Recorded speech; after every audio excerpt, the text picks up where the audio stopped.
तर ऑपरेशन टायगरच्या या चर्चांमध्ये काही तथ्य नाही। सर्व खासदार एकजुटीनं ठाकरेंसोबत आहेत आणि राष्ट्रवादी शरदचंद्र पवार पक्षाचे नेते अनिल देशमुख यांनी ही प्रतिक्रिया दिलेली आहे।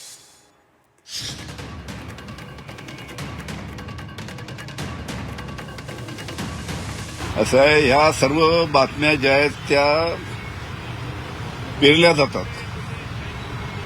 आताच काही तासापूर्वी माननीय खासदार अरविंद सावंत जे उद्धवजी ठाकरे गटाचे खासदार आहेत, त्यांनी सविस्तर प्रेस कॉन्फरन्स घेऊन सांगितलं, संजय राऊत साहेबांनी प्रेस कॉन्फरन्स घेऊन सांगितलं की अशा पद्धतीचा कुठेही त्यांचे खासदार कुठे जाणार अशा पद्धतीची कुठेही चर्चा नाही। फक्त काही वर्तमानपत्रांनी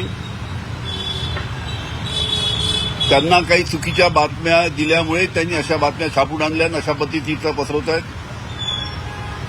त्याच्यामुळे ऑपरेशन टायगर कुठेही अस्तित्वात नाही आणि ज्या पद्धतीनं एकजुटीनं सर्व ठाकरे गटाचे खासदार उद्धवजी ठाकरे यांच्या पाठीमागे आहेत, त्याच्यामुळे असं घडणार नाही याची सर्वांना खात्री आहे।